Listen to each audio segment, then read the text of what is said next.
afternoon, everyone, and a very warm welcome to this public panel discussion, the first of the two public discussions of the Global Exchange on Religion in Society project, otherwise known as GERIS, an EU-funded technical assistance project that began in 2020 with the overall objective of contributing to social inclusion and societal resilience. To this end, GERIS has taken a rather specific approach in that it has engaged with civil society actors around the world, whether they are secular or faith-based, and has connected them in conversations and in activities about a broad range of issues, from diversity to coexistence, civic engagement, and a more active participatory and shared sense of citizenship. Some of the civil society actors, practitioners, but also experts who joined in this global community-based exchange initiative set up by GERIS are with us here today. And they are eager and ready to share with us their experience in this project to which they have contributed for the past many months. We'll hear from each of them, and then we'll also have the chance to take questions and comments from you in the audience. And to that end, I encourage everyone present in the audience with us today to send in questions in the private chat box that you see at the bottom of your screen. But before I introduce our panelists and I give them the floor, I would first like to give the chance to Mr. George Nelson from the European Union Service for Foreign Policy Instruments to make some opening remarks. Nelson, thank you very over much, to you. Corina. Thank you very much. I would like to welcome you all on behalf of the European Union to our Track 2 discussions, the culmination of the GERIS project. This project started many years ago, about 5 or 6 years ago, as a result of a small pilot. We did 2 small exchanges, one in the UK, one in Lebanon, to look at issues concerning religion and inclusion in society, and specifically at the intersection of religion and coexistence. It is out of those 2 small exchanges that we came up with the idea of GERIS, a much bigger project that connected all of you, more than 150 people around the world, and took you on 6 exchange experiences also around the world where you were able to meet and discuss with other people. For us, this was also a very interesting journey. It was the first time we did something like that. We were very impressed by the enthusiasm shown by all of you who've taken part in this, and are still taking part, the ones who are here in the studio with us and the audience online as well. So without further ado, we're looking forward to the discussion, to the lessons that you'll draw out of it, and that we will be able to use for our future reflections on the subject. Thank you very much for the time that you've dedicated to GERIS and for taking part in it. Thank you very much. And thank you very much, Nelson. We will proceed with the panel discussion and very much look forward to hearing our speakers' presentations.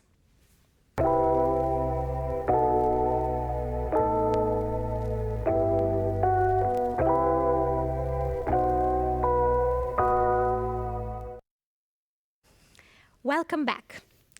We will now turn to our distinguished speakers, including Ingrid Annilo, Erasmus Mundus Association youth activist and part of the Erasmus student network, coming from Estonia but currently living in Turkey. Anila Noor, executive director of New Women Connectors, coming from Pakistan, I assume living now in the Netherlands. Yes. Then Maral Jekta, researcher on youth and Islamic extremism at ufuk.de in Germany. Kimberly Winston, who is freelance journalist on religion, writing for national media in the United States. Amanullah De Sondy, head of the Study of Religions Department at University College Cork in Ireland. Luciano Bizin, professor of theology and philosophy at Universidad Católica de La Plata, Argentina.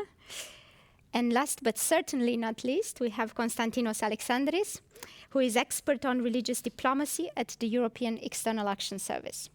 Thank you very much to each of you for taking the time, and also in most of the cases, also the trip all the way to Brussels, to be with us here today and share your experience and your expertise in the context of this project. I'd like to start with the same question for our ladies here, Ingrid, Anila, Maral, and Kimberly. The same question for all of you. So when you came into this project, you had a certain conception or understanding of the role that religion plays in fostering social inclusion and societal resilience. Now, several months later, having the experience of this project, has your perception, your initial perception, changed at all? Maybe we can start with Ingrid, if you will. Yes, thank you so much for having me. Thank you for that question. So for me, as a youth activist, it was very, very interesting to connect to people who were organizing their communities on the basis of faith. So I had never had a deep relationship with people who were religious clergy or who had organized their activism based on their religious belonging. I, of course, had, through our organization, the chance to meet people who were representing very diverse religions, who were atheist or agnostic. But I had the chance, therefore, to only meet people who were practitioners, who were just followers of the faith, but not people who were fighting for and advocating for their communities based on their religion. So in that sense, it was very interesting to see and to discover what youth activists can do in order to reach out to these communities, in order to find some synergies about how we can make young people's lives better, how to conquer discrimination, and it was a great learning experience. I, of course, as a youth worker, am very, very much a proponent of non-formal and informal education, and every single day in this project has been a learning experience for me. So I'm very grateful and very positive about the project. Thank you very much, Ingrid. Anila, what about you? Yes, thank you for this question. I will share, I still remember the moment when I applied for the GERIS application, and when I saw the name Exchange on Religion for Society, I said, wow, it's quite big. And but now if I realize, I feel so privileged to be here, to be part of this journey, because I grew up in such kind of country like Pakistan, where religion is so complex and complicated to talk about. There's a really lack of understanding of tolerance. You can't talk about inter-exchange. So GERIS gave me this opportunity, and I met first time the different perspective of different religion.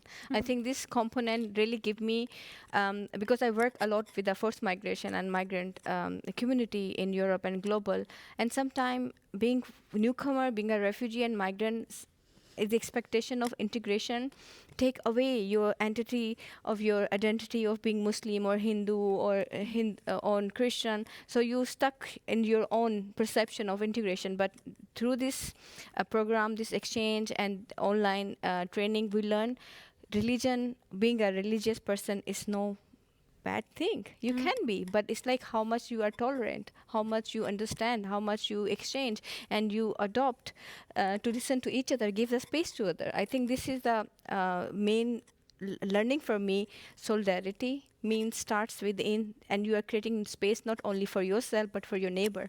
It could be, and how you can create instead of someone expecting someone to take away the religion. It could be there. It could be there. And this is first really learning for me. And I'm super happy to share and learn and take this new identity. You can be religious, but you can be more open when you are talking about human rights. Very interesting. Maral, has this been an eye-opening experience for you as well? Yes, of course, this was a very interesting experience. But when it comes to your question, I have to say that one thing that became even more clear was that the question if what religion can contribute to social cohesion is not the primary question we should ask ourselves.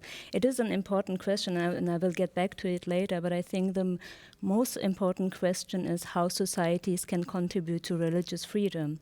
And I'm saying that because during this exchange I had time to talk to different people from different regions, experts on the topic, and especially when it comes to social cohesion. And what became clear is that in these societies, no matter where, the primary reason for social fragmentation or social polarization is not always religion. It is a factor, but not the primary factor. The more important factors are political nature or economical nature. So we know that religion is important. We can see that it has risen during the last 2 decades, especially the importance of religion has risen. But at the same time, we can see that the increase of religious restrictions have risen globally as well. We're talking about, I think, 2/3 of the population worldwide live under governments which restrict their religious freedom. And these are not only autocratic systems, we're talking about Western European societies as well. And I think one of the highest levels of regulation, especially in the last half decade, has been implemented in European countries when we talk about the hijab or other symbols. And we can also see that the hostility towards religious minority has risen a lot. So therefore, in my work, we think that it's more important to ask what society can do for freedom of religion. And only on the way to that, we can bring in a faith-based organization to help to raise awareness towards the multitude of ways of living and practicing faith. Or when it comes to legislation, they can be brought in as experts, or in schools, they can teach religion and not from a perspective that it's from the organizations within the European countries.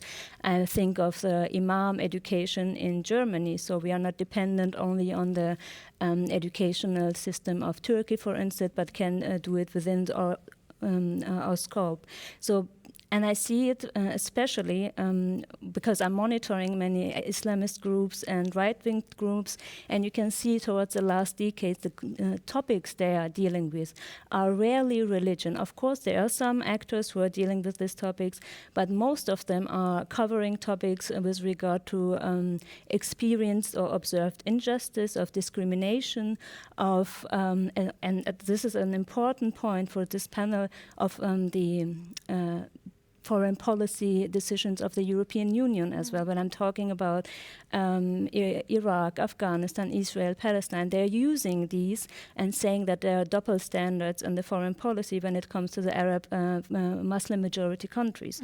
And this is something that religion cannot change, and faith-based organizations can't change. This has to be on the foreign policy level. Very interesting to hear about religion as a means to more open and freer societies, but also your understanding of it as society contributing to more religious freedom. I wonder, Kimberly, if those are really 2 different views, or rather 2 sides of the same coin. Oh, I don't know. For me, this trip was instrumental in shifting my understanding of the way religion plays out in society. I think I was a little unusual on my trip because I was one of only 2 journalists, so I don't advocate for change. I'm a communicator. Also I was one of the few Americans on my trip. And the trip was just enormously valuable to me in the sense that it took me out of that, American bubble where we think nothing that happens in the rest of the world actually affects us. I have never thought that, but I went on the trip to Bosnia, and it was the first one. And it really highlighted for me how in our country, in my country, religion is not generally associated with ethnicity, but in Bosnia, it is impossible to separate ethnicity from religion. And that just started me thinking a whole lot more about, is that really true of my own country? You know, does it not? So the trip was instrumental to me in opening my perspective on what I've already been covering for a long time, and just really gave me a paradigm shift to the way that I look at both how religion affects politics in my country and different ways that it works around the world in countries like Bosnia. Excellent, very interesting. Of course, now, Luciano and Aman, you're academics, and you focus a lot in your work on religion. It's the bread and butter of what you do, the core of what you do. And so I wonder, on the one hand, what kind of insights you can share with us about this topic from your research, but also how, having listened and having some understanding of what has happened in this project, how do you think that it what went on this past month in GERIS can impact your work? How can it be helpful? What can you take and use in your own work from it? Well, in my case, I would like to say that religion is a very complex issue. In fact, we have to go farther to the question of what religion is. Because if you ask the audience, or we ask the other participants what religion is, you will have different definitions. So here we have, from the scientific horizon, you have here an epistemological problem. So we need to go further about what religion is. In fact, we used to think about religion as something separate from other spheres of human life. And when you go to ancient religions, for example, to the Romans, you will see that religion is everywhere. So, and it's now everywhere too. As the other participants share with us, religion is a complex matter. What is religion for you? For me, religion is ways of life and dying, ways of living and dying. And it's rooted in myth and encompasses all human spheres. Interesting. And if I can press you a little bit on this question of how the project can be useful to your work. Well, the project shows us that reality also is complex. For example, Bosnia, in our case, we visit Bosnia with Aman and with Kimberly, and Bosnia is a very complex country. You have three major groups: Bosniak, Croatians, and people from Serbia. So you have Islam, you have Orthodox, you have Catholic, and all are interacting all the way.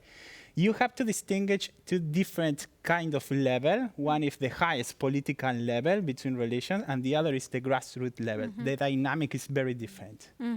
Okay, I'm going to come back to that and find out about the different dynamics. But maybe, Aman, what is religion for you?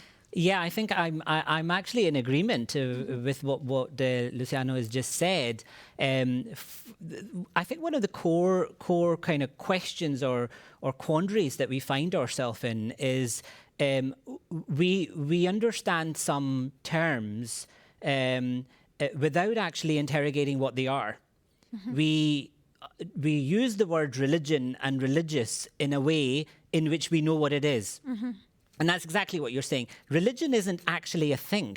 And one thing I tell my first-year students in Cork is, when you see Judaism, Christianity, or Islam walking in the street, please say hello from me.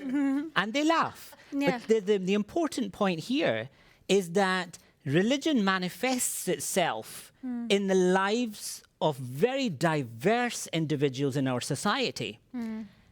But the problem is that we like to box people. We like to box entire communities, entire religions, and entire countries into a neat box. That's a problem. Because when we think about religion, it's understood in a different way. You might have somebody who regards themselves as a secular Muslim. And for us, what does that mean? Because we create very clear dichotomies of what is religious and what is not religious, what is a secular state, what does it mean to be atheist or agnostic, but just as Luciano was saying, that everybody is asking the ultimate questions. Where did I come from? What am I doing here? And where am I going? These are the ultimate questions which are lived in very different ways. Now, one thing that complicates this is that when we think of religion, especially in Europe, we have a foundation. And that foundation is often Judeo-Christian.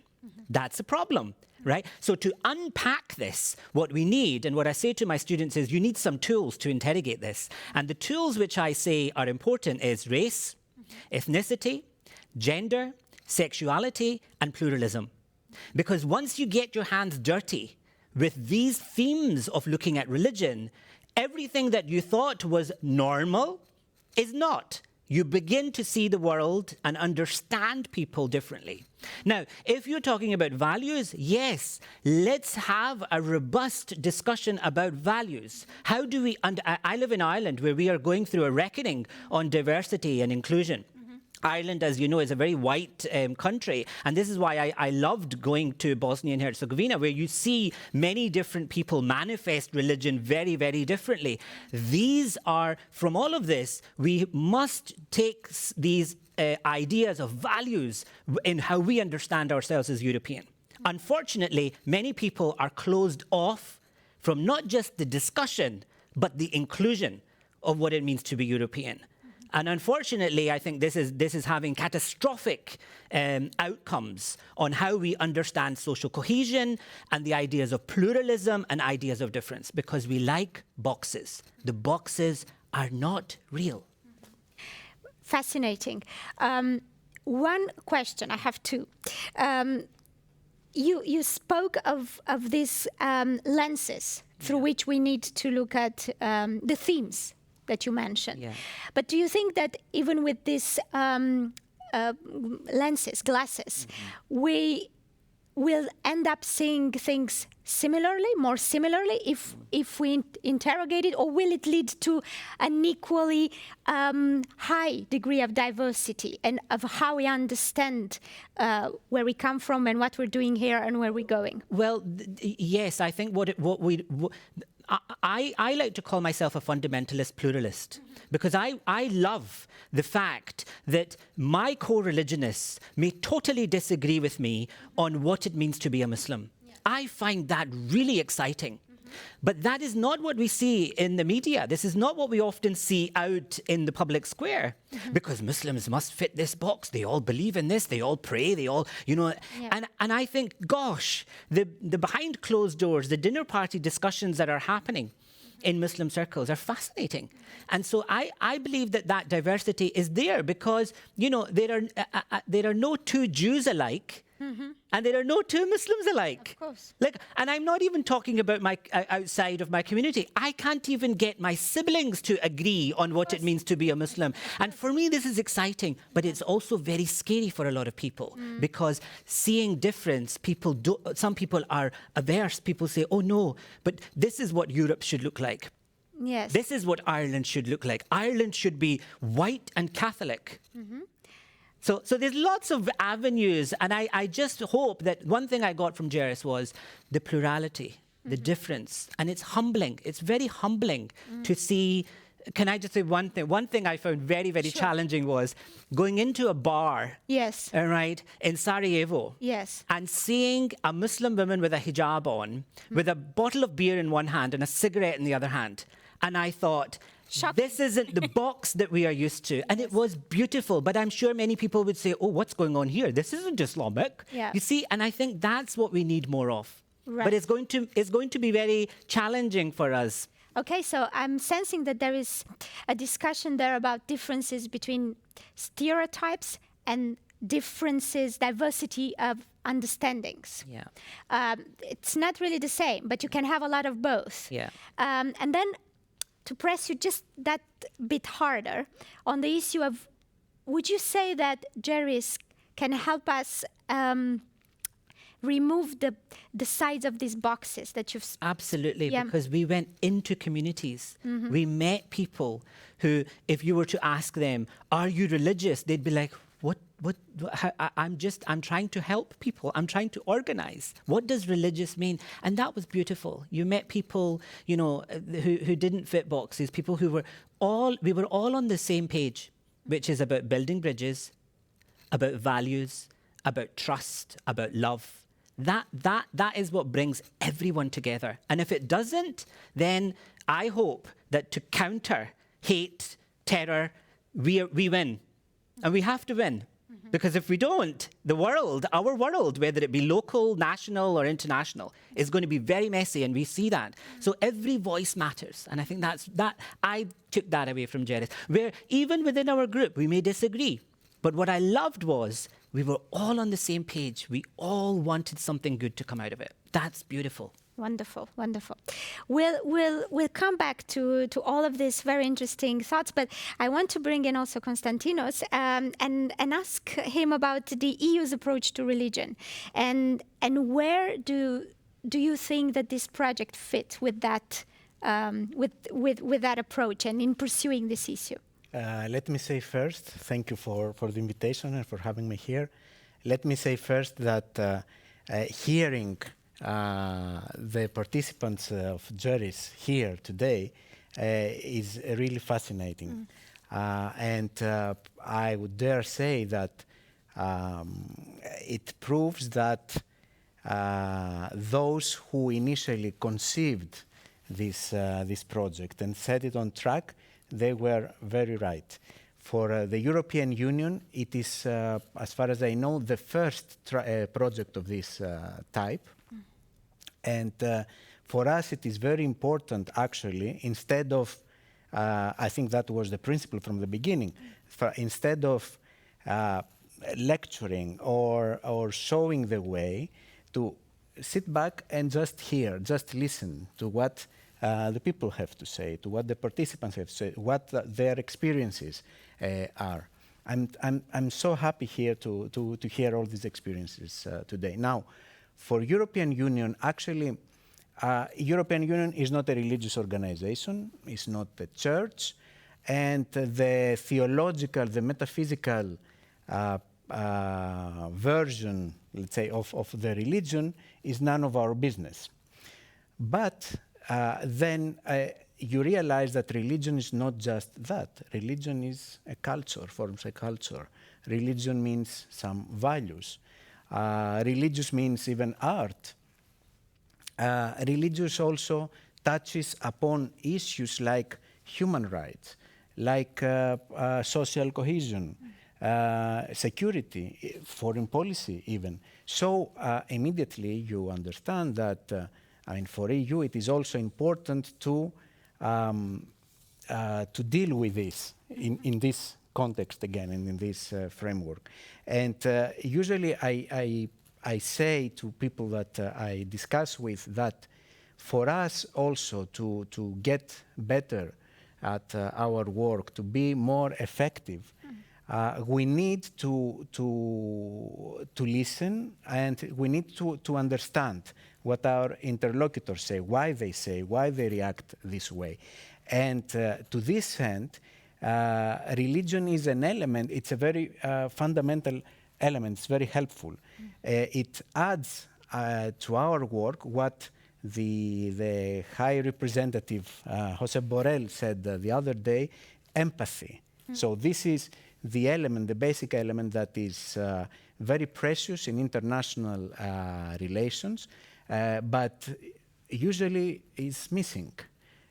So this is why we're here. This is why we initiated this project, and we are very happy to further discuss and learn from you.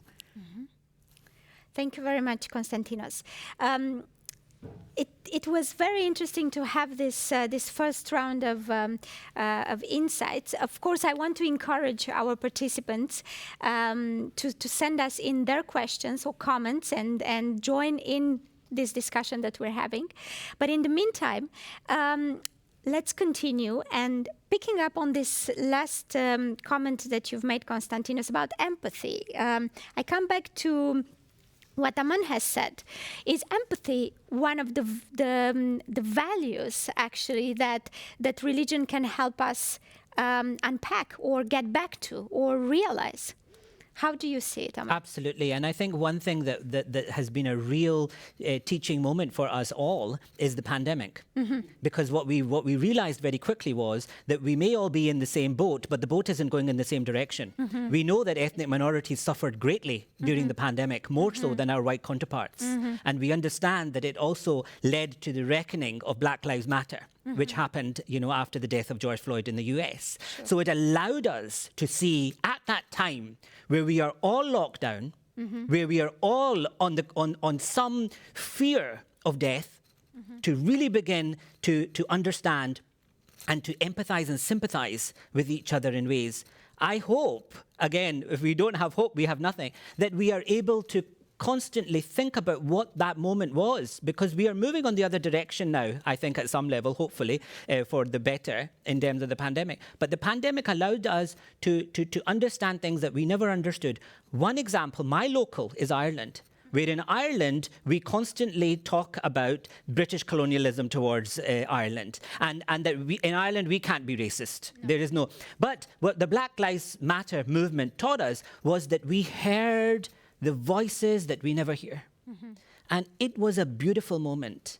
And it really brought us together. It brought us together as Irish citizens to think about what this means, that in our local and in our global. And again, going back to the GERIS project, the visit that my group made to Bosnia and Herzegovina made me think about religious tensions between different groups.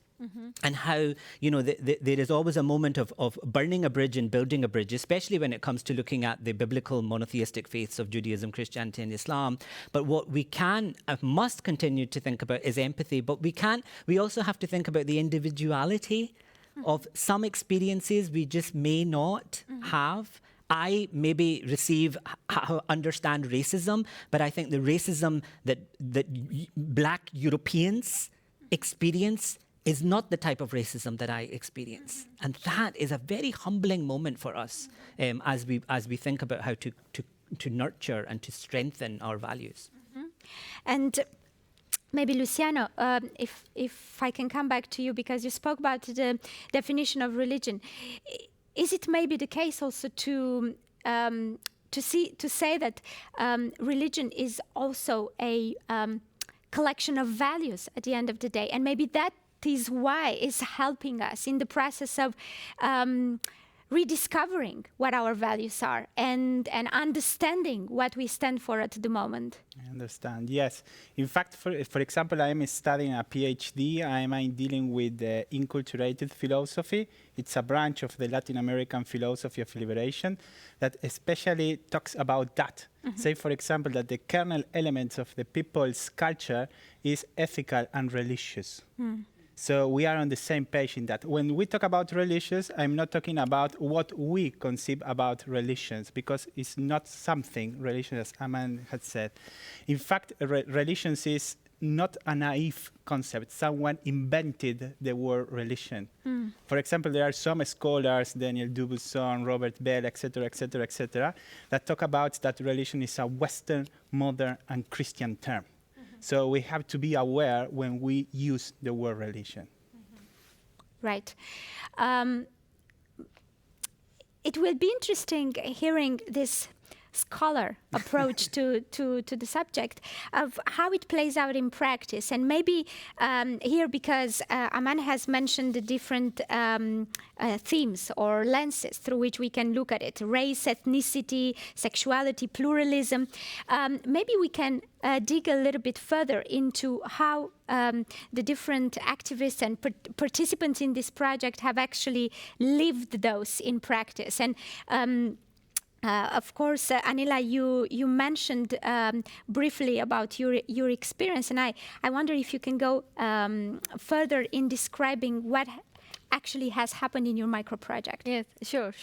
I think they were mentioning about the Bosnia trip. I will mention we went to South Africa and we learned there and witnessed the diversity, the beauty, all the religious actors coming together to tackle the racism, discrimination which is happening there, and they coming in a dialogue they are doing, and they are working in a very complex matter which is happening in South Africa. And I learned it there, and I said, okay, when we have this micro project title, we were thinking what should do that, and we took the most complex, not only religion but gender. Because in every religion, especially I'm coming from myself, I'm a Muslim, and in Islamic religious point, we can't even talk about LGBTI community because it's a big debate.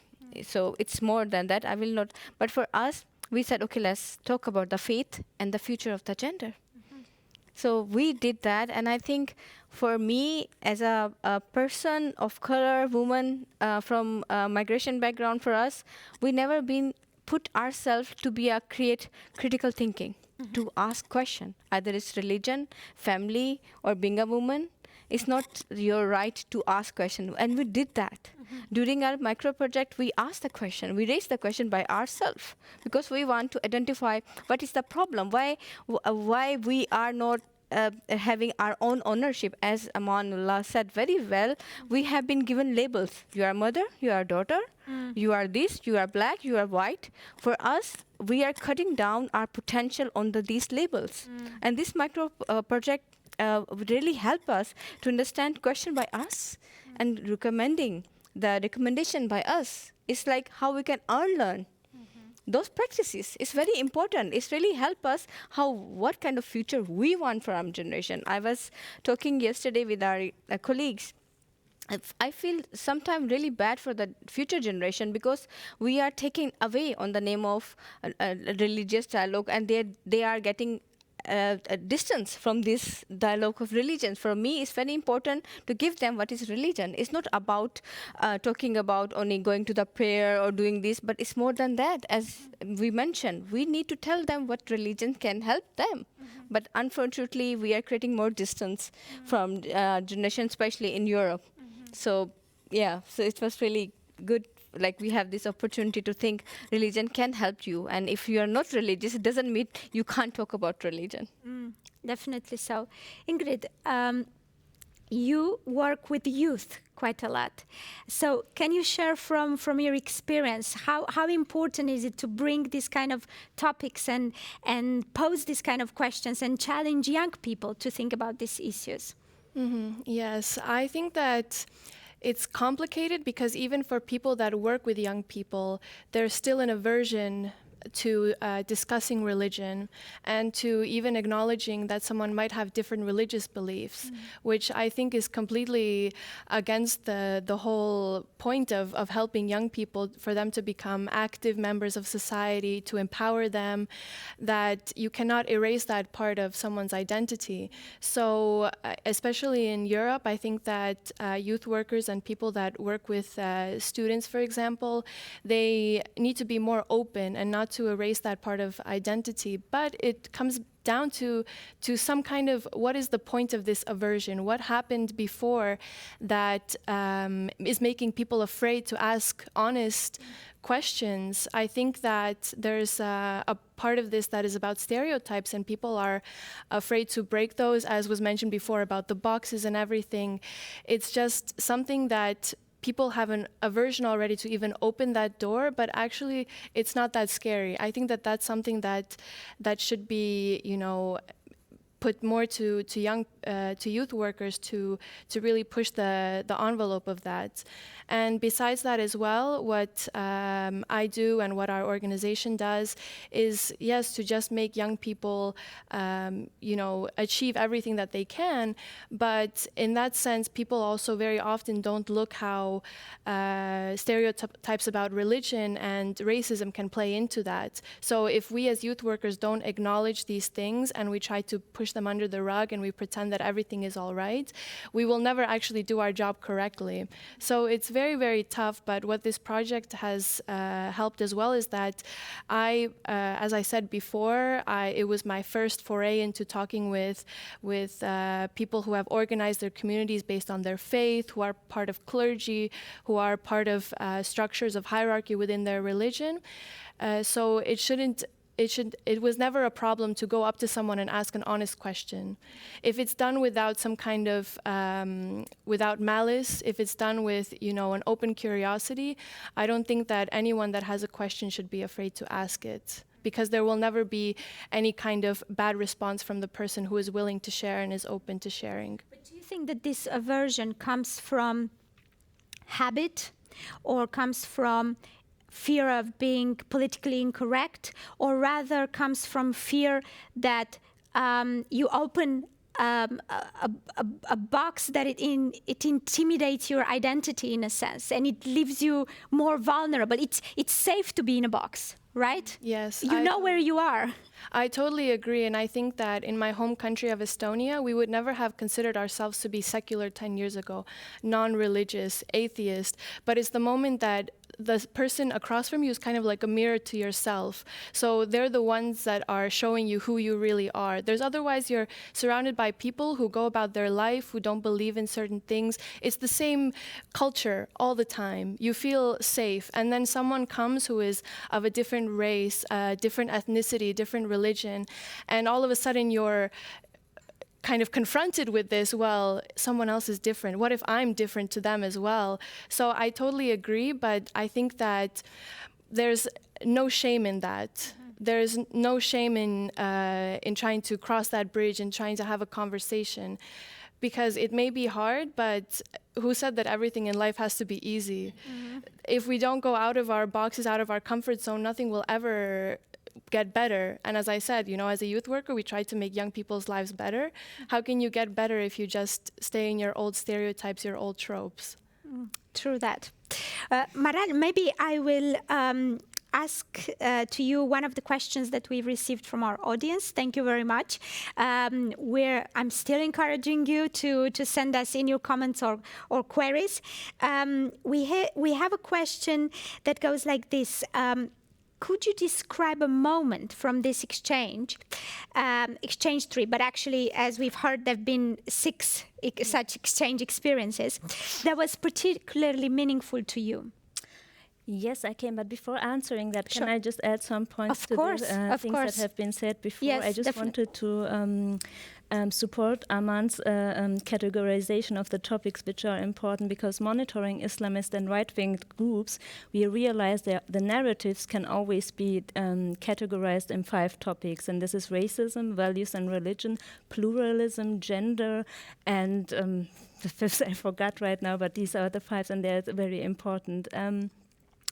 And with regard to the things that Ingrid said just recently, I think she's right, and I support this view as well. But I have to say that I think that this feeling of not being open towards the individuality of Muslims, for instance, is also rooted in structural racism in European countries, because we have been taught for such a long time that the singularity and individuality which Europeans have for themselves is not applicable to the others. And you can see it in the books, you can see it in the policies, you can see it in the universities and the media, that it's deep-rooted and sitting there. So that's why I think it's not something you can confront a singular human being with, because they're part of the system, but this is something that has to be kept criticized. And I see that in the society there is a tiredness, because when Black Lives Matter happened, there was an openness to it. You could see that in the media scene, they started to change the structures to engage more diverse journalists in media, to broaden their perspective. But I feel that now it's getting back. And we saw it during the Ukraine crisis. We saw how the Western media described the Ukraine refugees and different than the Arabic or Muslim received refugees. And you see, and I think this is a really important thing, that just not to be at the point where we say, okay, we talked enough about racism, let's keep on. So we have to take that into consideration and take the focus on these problems, definitely. So with regard to the question, there was a really interesting moment, and it was at the first day when we were visiting some institutions here. And I know one colleague of mine from GERIS from Nigeria, he was a journalist, he pointed out that there were attacks towards a young girl who was who criticized in a WhatsApp group that they were talking too much about Muhammad the Prophet. So, and as a result, it seemed that she was stoned to death. And for me, it was very interesting because I work a lot on anti-Muslim racism, and sometimes I blend out the security situation and the situation in other countries where the discussion is quite differently than it is here.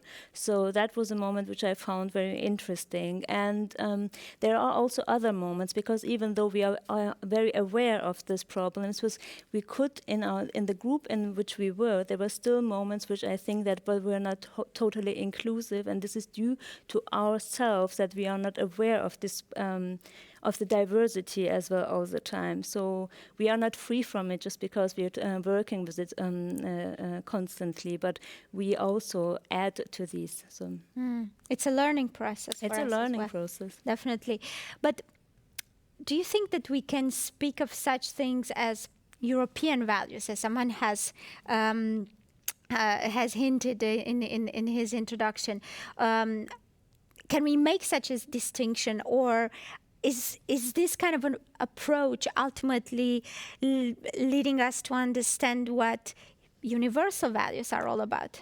I would, I would not, I have my trouble speaking about only European values, because when we look at the history of human rights, it's, the source is in the Middle East. It's coming from the Persian region, the human rights, the first role of human rights which were established. So I do think that if you could look at universal rights, they are given in every culture, but not in every state.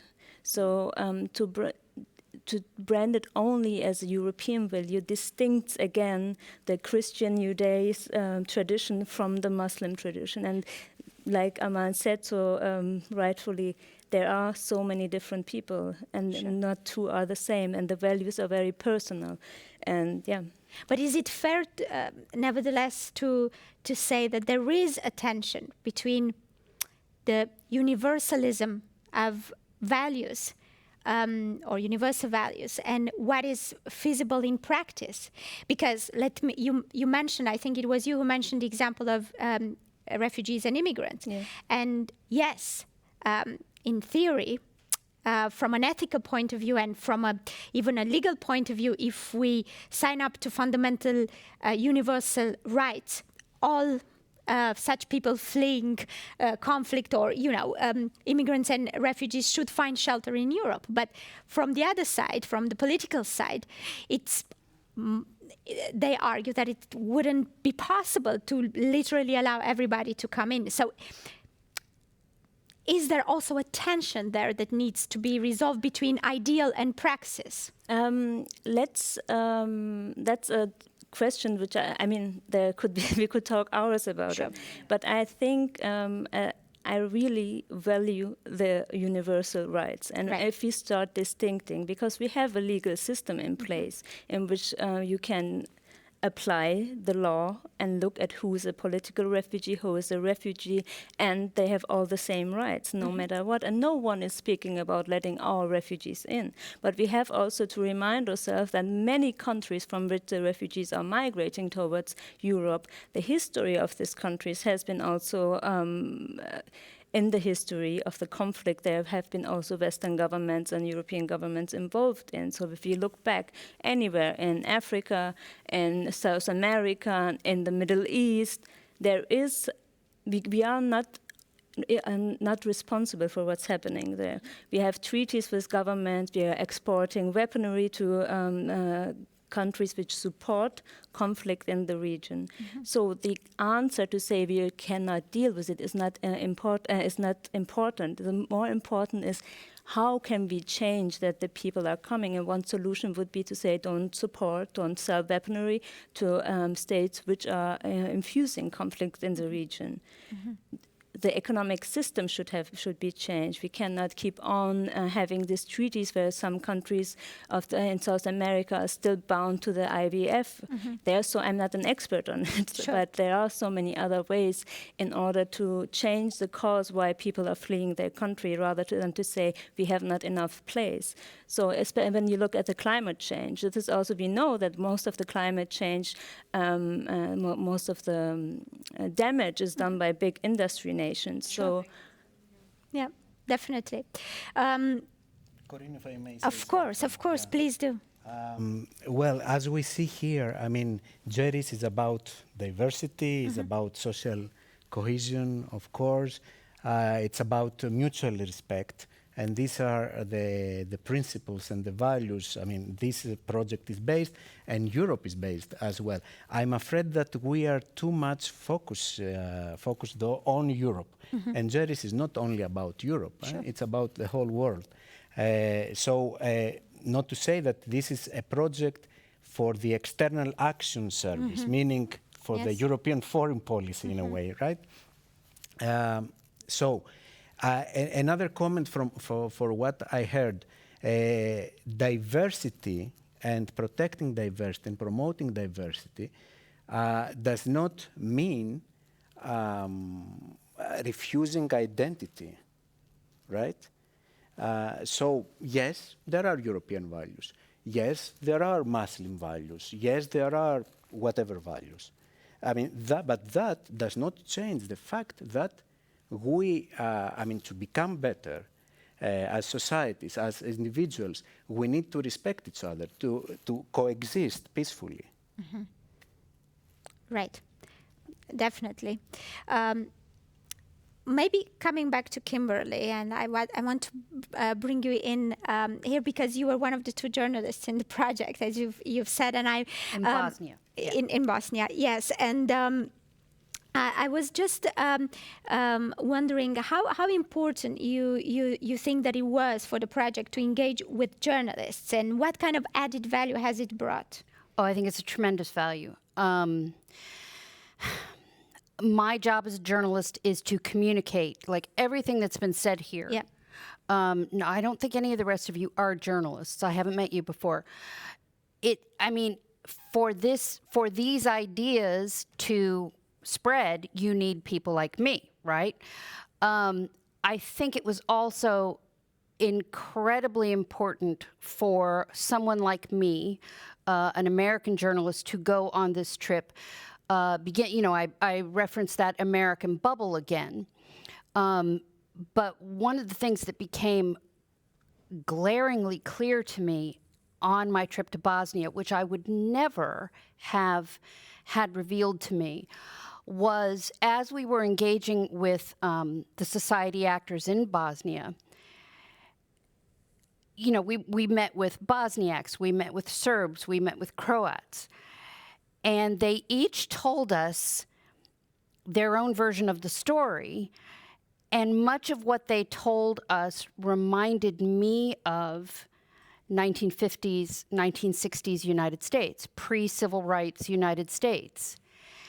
And so, many people in my country think, what happens over here doesn't affect us. What happens, outside the United States does not affect us. Well, yes, it does. Because what happened in Bosnia, I cannot tell you the parallels I see in my country since going on that trip. The polarization based on some sort of perceived tribalism, whether, in Bosnia, it's an ethno-religious identity. In my country right now, it's not only racial identity to some extent, it's political identity. In one of the things they said to us, all the actors said to us in Bosnia was, well, we don't, there is a Bosniak fire department and there is a Serbian fire department, and they don't answer the same calls. And in my country, we're getting there. That would not have been apparent to me had I not gone on this trip. And the way that has influenced how I do my job. I've returned to my job with an increased urgency of, I need to point this out. I need to stay on top of this and look at it through that lens. Because I'm old enough that I remember when the war in Bosnia started, and I followed it in the paper. And I remember thinking all the time, well, how can this be? How can this be? If you look at, to my eyes, if you look at a Bosniak, a Serb, and a Croat in the same room, I can't tell who's who. But somehow they can tell who's who. Well, that's the same in my country now, isn't it? You might be wearing, I don't know, a red baseball cap, you know, and that suddenly carries Meaning. a whole, and it, you know, if I show up at a cocktail party and you're wearing a red baseball cap, I may choose not to engage with you because of my own personal politics. Well, so then we get to this, you know, how long are we for this world? I mean, there was a poll recently in the United States that some X number of Americans suddenly think they may see a civil war in their lifetime. That was unheard of in my childhood. That was unheard of 20 years ago, I think. So that trip completely gave me a paradigm shift. And you're asking, why is it important that reporters go on this trip? From your There it is, right there. It was absolutely paradigm shifting for me. And I don't think I'm unusual. I think other journalists would have that. Yes. If I may just build on what Kimberly just described, and I'm really thrilled with what you say, because I find that this is exactly the core of GERIS project. I mean, it is to create this network, to bring all these people together, to exchange ideas, to exchange best practices, and then learn and bring back to their own countries what they learned and try to implement, try to affect other people too. So this is exactly what Kimberly described. And yeah, but Kimberly, what's fascinating to me is also the fact that, interestingly enough, the more we become aware of the importance of overcoming these divisions, somehow it seems that the more divided we are, ironically. Absolutely. And I don't know why or how. How would you explain that? Oh, boy. If I could explain that, I can't explain that. I can totally agree with you, and I can tell you that's going to keep me working until I drop dead, right? I'll never need to retire. I will never work myself out of a job. Right. I wish I could work myself out of a job. I don't know. I can't explain that. I only know that, you know, we were talking here about, well, there's the Judeo-Christian and Islamic, and are there European values, are there American values? And one of the things that I think is true from my job as a reporter about religion is we all have the same values. We all want, you know, to be able to sleep at night safely. We all want our children to have better than we all want our, you know, we just want to be happy. Sure. And I don't understand why we can't see when we're talking about in the, you know, if you read a story in the paper about, you were talking about the girl that someone perceived was talking too much about Muhammad. It's like, why is that then grounds to stone her? And I don't mean to pick on that, but I just mean, why can't we see that what this young girl probably wanted was exactly the same what we want, and that you want, and that you want, and that you want. And that's my job, is to highlight that. But it is increasingly depressing to me as a journalist that I don't do it. And to me, what is even more depressing is that sometimes we don't realize that it's not only about harming others, but we're indirectly harming ourselves. Totally. If I just take the climate change discussion, where we suddenly go against our values, but we do it also at the expense of our own well-being and a better future for ourselves, not just for our children. So it is a little bit mind-boggling of the dynamics that are at play. It seems to be human nature. Yeah, to do what is against our own better self-interest. Yeah, but I want to bring in our audience, which is very active, and thank you very much for contributing questions and comments. I'm going to try to go through most, if not all of them. So one question that I want to put on the table for whoever wants to pick it up goes like this. Much of what I have learned about religion and from religious people is the core value of unity. The divine interconnectedness of all life. I've seen this as an accessible way of introducing spirituality to those who've had less than ideal experiences with religion in their own life. And I'm wondering what examples any of you, any of the panelists, have witnessed in which a particular dialogue between people of different perspectives fostered deeper understanding and connection. Does anybody has any experiences of that? Yeah, maybe I can start. Yeah. So this is also the topic of my micro project. It's about various religious communities coming together and sharing the iftar meal, the breaking of the fast during the month of Ramadan. So I think that it comes back to the shared values that everyone wants to have a safe place to stay, a safe, a meal to eat. So I think that that's one of the opportunities to bring people together. And specifically, the project focuses on people organizing based on their faith in order to provide this meal. And what I think is most beautiful about that is that there are no questions asked. You can walk by the table and you can sit down and no one will ask, who are you? Why are you here? What are you doing here? It's just an open invitation to anyone. And I think that that's one way that someone who might have been, has some trauma in the past, that they will be able to overcome that barrier in order to be accepted by a different kind of community. Mm-hmm. And that doesn't necessarily have to be over a meal. It can also be through song, through any kind of cultural and like physical expression of someone's religion. Mm-hmm. So I think that's one way that can be tackled. Mm-hmm. Yes, like please go. Intervene, but my answer will be a little bit different because when we were in South Africa, and I am from Pakistan, and in Pakistan we had British colonization. I would like to talk about the power dynamic, divide and rule. And when British came to India and Pakistan, when we were continental, they made this division. You are Muslim, so this is for you. You are Hindu, this is for you. You are Sikh, this is for you. So this division, as you said, sometimes it's difficult for us to realize at that moment. But during this GERIS visit in South Africa, it's really came very strongly to me. And I realized, oh my God, we have been put in the division instead of working together as a shared values and saying, okay, we are sharing the same meal, we are sharing the same values, we want to be happy life and a peaceful life. But because power persons or communities or groups who want to have control you over this power, they divide you on the name of religion, on the name of ethnicity, on the name of, you are white, you are brown, you are black, you are woman, you are man, you are not woman, you are not man. So we need to have this realization.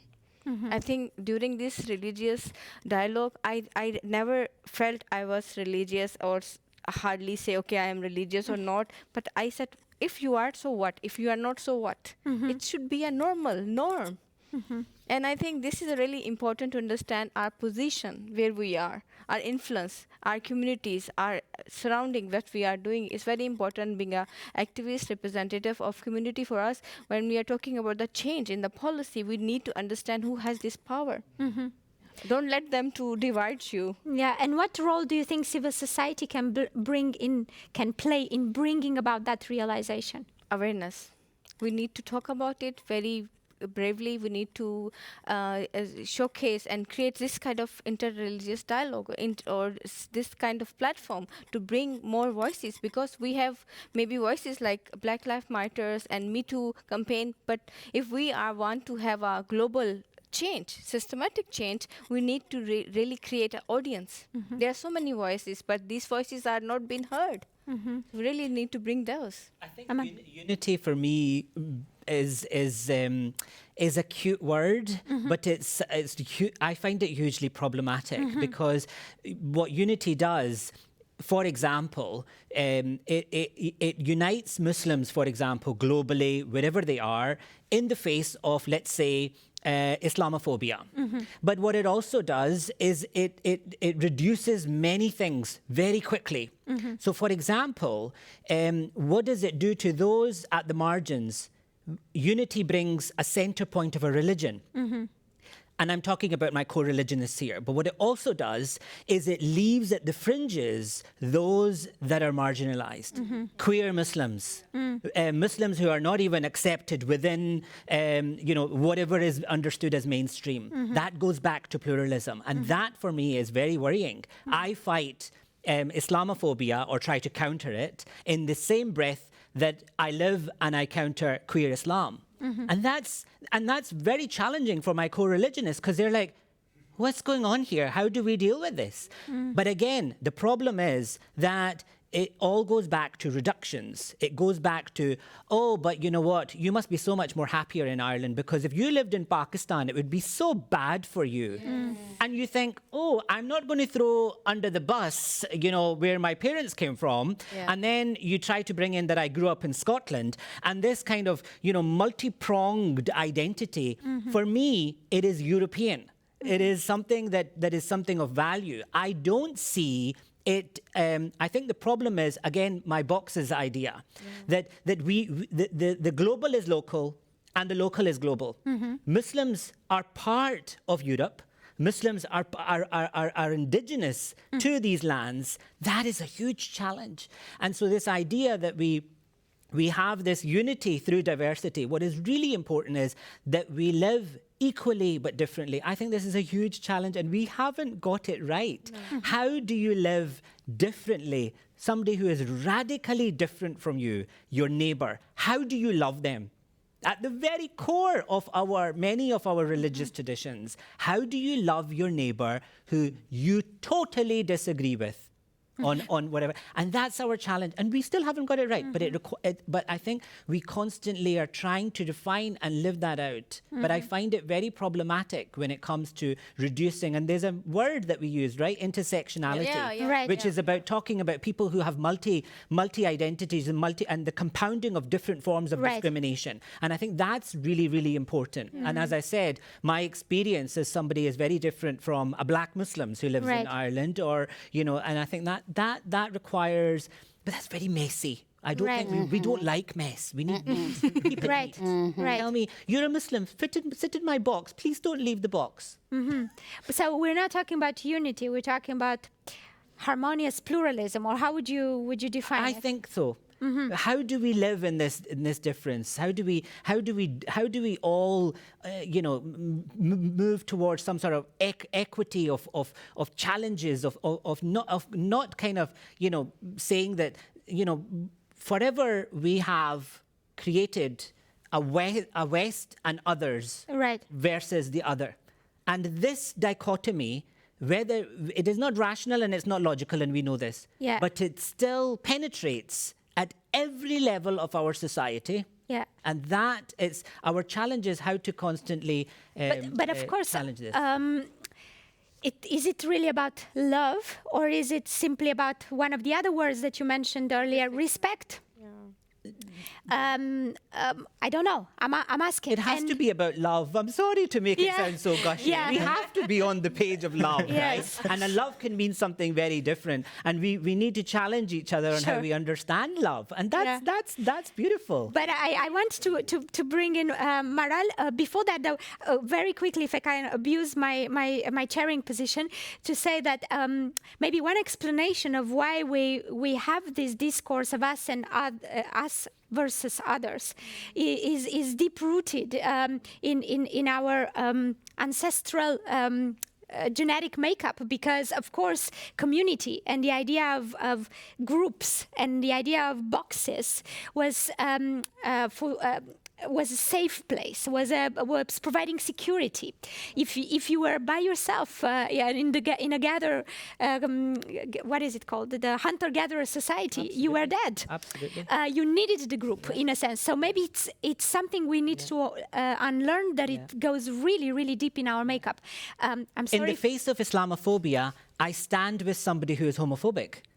You right? choose your and group. that's very difficult to do. Yes. When there is an onslaught of Islamophobia, the person who is trying to counter this may be homophobic. I stand with them. Sure. And That's that a huge challenges challenge. them. Yes, it is. You know? So intersectionality can Absolutely. also be challenging. It's not easy. Maral, I want to bring you in to react, and please, if you can spare a few words on the role that civil society can play in smoothing out, ironing out some of these challenges. Definitely, but there are now 2 points I have to address. Because Please. The first one was I totally agree that unity should be replaced by intersectionality, definitely.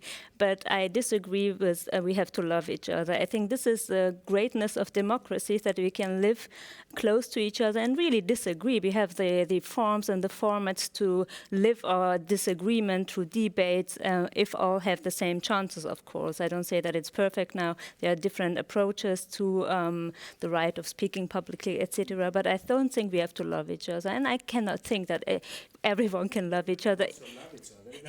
Yeah, even better. Love But is the cherry on the cake. but I think it's important to have political different groups and opinions. Otherwise, we would be just in a very, very homogeneous system. And the second thing is, I don't think that it's written in our DNA to consider the other person as an enemy, but it's rather systemic. So through the media coverage and through the way, like I said before, it's written in the books and history books, etc. It may be that it's part of being an in-group is something that is genetic. I don't know. I'm not a biologist, so I don't know about that. But I know definitely that creating an in-group is done through narratives very, very perfectly, and out-groups and enemies. And these ideologies of inequality are the reason for it, and not just our biological human being. Sure. So with regard to what civil society can do for it. So I'm working in this field where anti-Muslim racism is very big. I have to point out one difficulty that civil society actors have, especially when they're working in the intersectionality field, because we see it now with what's happening in Iran, for instance, that we fought for a long, long time for the right of Muslims, all together against the ideologies of inequality. But now we are seeing that some of these civil society organizations are not taking the same side, like the Iranian protesters, saying that they are living or showing racist attitudes towards Islam because they're burning their scarf, which is totally incorrect. So, and I realized through the time that it is difficult for even funding organizations to identify which civil societies to work with, because there are, we know it from, for instance, from the Islamophobia report, which was funded through the EU as well, which was set up by the CETA, which is a AKP-closed think tank. So they're using this discourse about anti-Muslim racism to have their foot in the door and to do lobby work. And we're seeing that also with Iran. Over the years, Iran lobbyists have done this on the European level, but also on the country levels. In Germany, very much, we know that. And I think it is important to take civil society actors when working with groups and when funding organizations to identify with whom they can work and with whom it's rather not good to work. This is a little bit different discussion, I know that. I think all the others will have another approach to it, how civil society can actually do something good rather than preventing something bad. But this is, I think, for me, the most important thing. Yes, please. If I can just underline 2 points. Sure. The one is about what, Maral, you just said, that, you know, that showed how, of course, we need to take into account religion and religious sensitivities and values and all of this, I mean, in order to develop this empathy. On the other hand, you just said, and I fully agree with you, how dangerous it can be either to politicize religion or to religionize, if I may use this term, political differences or events. So that's the one thing. The second point I would like to raise is that everybody, I mean, the international organizations, the states, civil society, we are all trying to spread this message of diversity, of mutual respect. At the end of the day, Of love. of love. But at the end of the day, religion or non-religion, for those who pick not being religious, it's a personal, it's an individual spiritual journey. Yeah. And that is why it is important to be humble, to avoid being judgmental. Yeah. And this is an effort that it is ongoing. It's not something, a point that you reach, and after that, Right. It's behind you. Talking from personal experience, I am in an intercultural cultural marriage. We have a child that she is exposed to an intercultural environment. Yes, I admit that many times I find myself out of my comfort zone, right? It's not the environment I grew up. It's not some habits that I took from my family. But then this is where the individual effort comes. I mean, you need somehow to rationalize things. I mean, to sit down and to see that, okay, the other is not the devil, right? I mean, we are all human at the end of the day, and love. That's Yes, but ultimately, isn't this also a form of boxing if we talk about religion and politics and about the dangers of politicizing religion and religionizing politics? Because at the end of the day, if religion is about a set of beliefs, whatever those beliefs might be, and politics is also about a certain set of beliefs, then aren't we essentially talking about the same thing at the end of the day? I will tell you, if I may. Yes. Once a monk in Mount Athos, Yes. it's a peninsula in Greece with monasteries there, and we had a discussion about religion, about spirituality. So he told me, religion is like a coal. If you stand too far, you get cold. If you stand too close, you get burned. So Have to find the right distance. Which brings me to Luciano, maybe, because we talk about how, well, we had various examples of how religion can be a force of good or not, and how civil society can play a positive or less positive role. And what does your work tell us about, your research about when religion has a positive impact or less so? Well, it's a tough question because as my definition about religion, if it's a way of life and a way of dying, it depends on how do you mediate your values in history. There are some religious communities that mediate their values in history, promoting human dignity, and there are other communities that not. And it's a very complex process because in some occasions, the ones that don't promote human beings, they do, and vice versa. So we cannot speak broadly or generally. We have to focus on specific things. And if you let me, I would like to say something about the last item we were discussing here, because from my perspective and from the research I'm doing in particular, from the enculturated philosophy, there are at least 3 ways of rationalizing reality. And we have to take care of what rationalizing way of reality we are dealing with. For example, if we talk about the analytical way of rationalizing reality, we cannot get the plural unity because of its syntax. We think as Greek people, Parmenides, for example, the Greek philosopher. So it's impossible because the syntax say, by the principle of non-contradiction, you cannot have this at the same time, different things. It's this and it's this, it's an essence, and this glass of water is a glass of water and cannot be anything else at this moment because it's a glass of water. So it's impossible to think of a plural unity. The other way of rationalizing is the dialectic. And dialectic don't have the opportunity to bring novelty to history, because the first moment of that syntax is the same at the third moment. It's something that is proper of its logic. So it's impossible also. So we have to think to have plural unity analogically or symbolically. It's the only way to have plural unity, because the symbol, this can be a glass of water, but at the same time it can be something else. So we have to pay attention of the way we rationalize reality. It's the red baseball cap. Wow. Is it a red baseball cap? Or is Yeah. it something else? Yeah. But is it because we accept those ways of rationalizing, or is it because we maybe need to redefine our way of conceptualizing? Maybe we need to rethink about what the lenses, the glasses that Aman was mentioning. So are we trying to change things by using the same concepts? And is it not the case that we need to maybe take a step even further and change our concepts or approaches? Yes, I think that it's part of culture.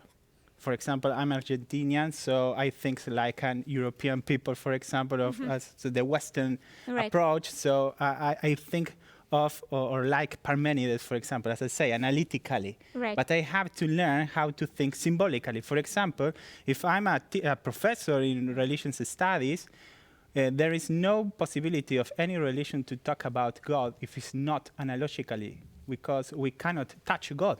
We cannot experiment God. We cannot see God. So the only way to speak about God is analogically. God is good. God is a good people, a good person. But how? If you are not seeing Him. So the only way is to think analogically. There is no way to think about God. Staying at classics, since you mentioned, in ancient Greece, they were saying that the human is the measure for everything, meaning that all these institutions, all the laws, the religions probably, they are there to serve human being, not the other way around. Exactly. Yeah. Exactly, but sometimes it feels like we want to fit our reality into our concepts. Yeah. There has to be a practical element, surely. Yes. You know, and for me, one of the most practical, beneficial systems that were put in place by Judaism, Christianity, and Islam is the concept of charity. Yeah. Caritas, tzedakah, or zakat, which gave a system. You know, I teach a course on one God, and I ask my students, why do you give charity? And the students are like, it's a good thing, but why? Why do you do it? And it was these religions that offered some system. But these religions also gave many other things. Right. So I think it depends on what you take out. Exactly. In Ireland, for example, when I raise the question of religion, many of my students say, do you know what Catholicism did in Ireland? Yeah. Right? And there is a list, and I don't need to go through them. But then I always say, what about a counterpoint? What about liberation theology? What about the social structures that were strengthened through the Catholic Church? And I say this as a Muslim, right? And I always think that counter arguments and to see, but again, it is very difficult because religion is everywhere and nowhere because it manifests itself in an individual's life in many different ways. Yep. When I'm teaching somebody about the beauty and love of Islam, I could be speaking to somebody who has lost a loved one in a terrorist attack. Right. How am I consoling the trauma of this individual by saying, my Islam is beautiful, look at me, my parents loved me, and God is love, back to the love. But it's very hard to do that because every individual's path and personal search is very, very different. And I think that, again, reduces us back down to questions of humility and to understand that one size doesn't fit all. There cannot be a cookie-cutter experience of religion. Right. That is just not But of course, religion also teaches humility. Absolutely. And doubt. And doubt. And faith. Yes. Because we're coming towards the end of our discussion, I do want to spend some time reflecting on what we can take away from this project in terms of maybe some recommendations that you might have. And also, if we have drawn lessons and we have now best practices and some lessons and best practices learned, how do we get them out there? How do we communicate him? How do we spread the good news about the merits of what has been done in the context of this project? So I wonder if we can go around and you let me know some of your thoughts, recommendations, and ideas about how we bring them, how we do some outreach with them. Ingrid, do you want to start? Well, I think that this project has created a very, very strong community. I think that actually our differences have brought us together, which is amazing. And I think that empowering each other is what will come from this project. So there were already micro projects which brought a lot of different practitioners together to create a smaller version of what could happen in the future, long-term collaboration, research collaboration, exchanging each other's cultures, or just keeping in touch, and in the end, if some issues might arise in someone's community, to come back to this network that we have developed and to work together to solve those issues. Because I think that at the end of the day, there's a core issue here. This project is here for a reason. There's something that needs to change, that needs to be discussed, that needs to, be developed further. So I think that us as a network, we can be those actors. It's up to us to do something. So you're the multipliers. Yes, exactly. Exactly. Okay, just to spice it up a little bit. Maral, do you want to go next? Yes, I can. I mean, I think it was a very enriching experience, and in terms of how to broaden or how to reach more audiences, I think the journalists are doing a great work.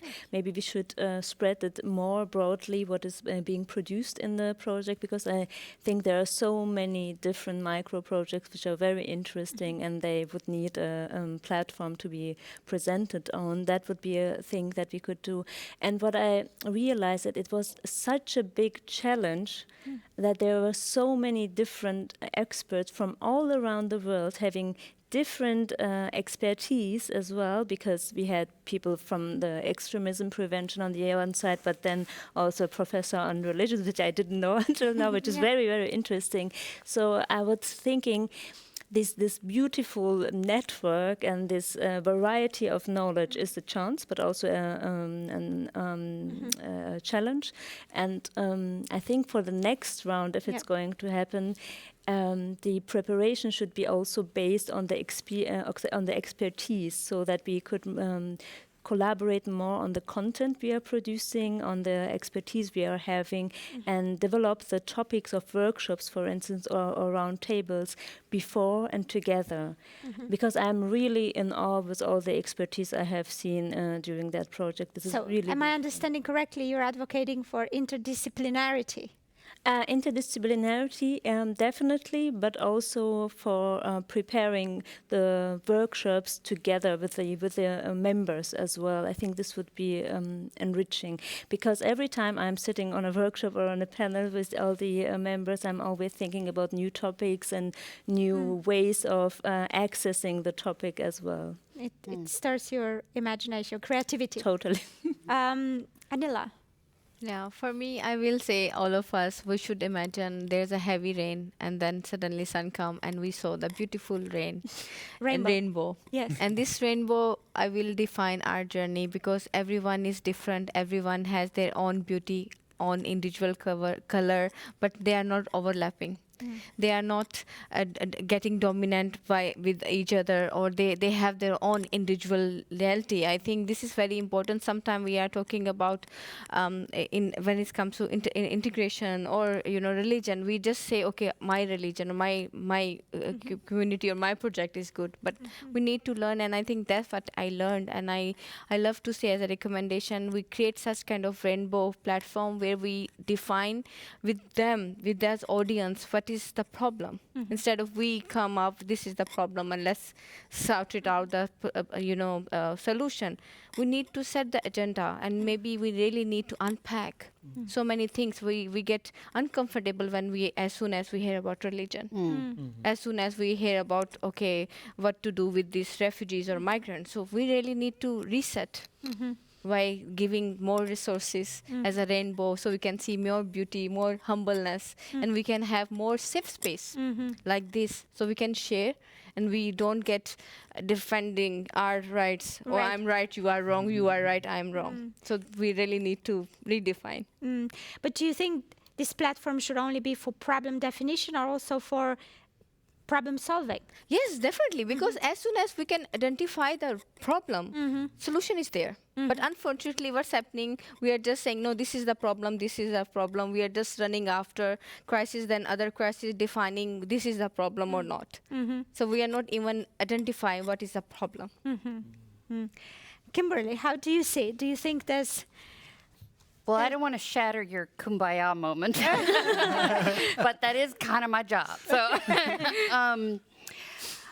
I think that the best practice for me as a journalist that I took away from this is I felt like the people, the societal actors we met in Bosnia, they wanted to be listened to. They wanted to be heard. And I would say that would be my best practice for other journalists who do this, is there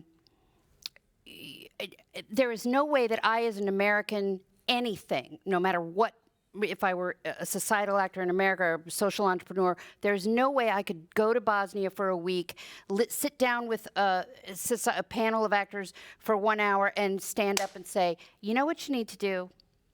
You cannot do that. But what you can do is really deeply, deeply listen to them.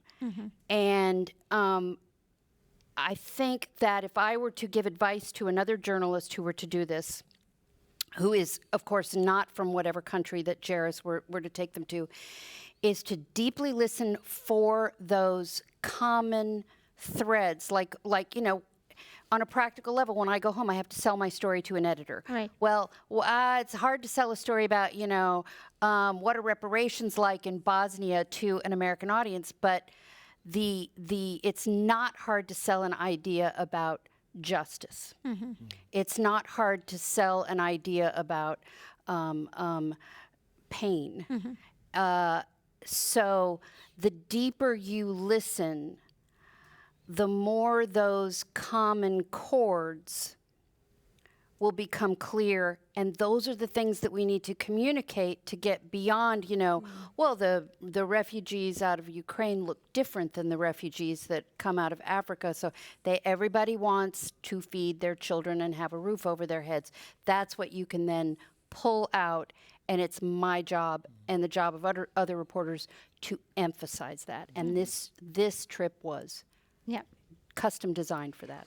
I'm afraid that we've basically exhausted the time for our conversation. I will be polite and give 30 seconds to Luciano and Aman to chip into this discussion before we close. So if they want, of course. Luciano? Yes, something very short. I think that something has to be institutionalized after the GERIS project. What has to be institutionalized has to be interreligious or multi-religious, multi-agency. So we have to continue this in a multi-religious way and in a multi-agency way. The same group. Right. So there is value to this religious, non-religious approach. Absolutely. Two things for me. Number one is moving out of your comfort zone is of great value.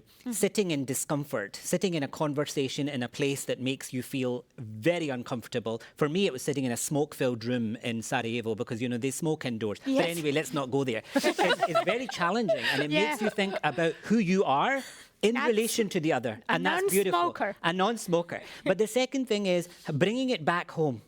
Bringing it back to your local. See the global, but bringing it back local. And I think that is I learned that a lot. And it took me out of my comfort zone because as a Muslim, I was challenged by meeting Muslims who I had no idea how they lived. And that was beautiful. So move out of your comfort zone. Have an open mind, but don't be so open-minded that everything falls out. And keep your values and love more. And love more. Always love more. So the bad news is that we have to stop here now. But the good news is that we're going to have another discussion at the end of the month. And then we're going to continue to explore the theme, at that point, focusing on diversity, peace, and religious pluralism, which we've started to touch upon today, in the EU, but also globally. So I look forward to seeing you again at the end of the month for a new round of discussions on this fascinating topic. I thank very much to our speakers for their absolutely insightful interventions, and to our participants for being active. For their passion. Amazing. Yes. So thank you very much, and I look forward to, hosting another meeting at the end of the month. Thank you. Thank you. Thank you. Bye-bye. Thank you.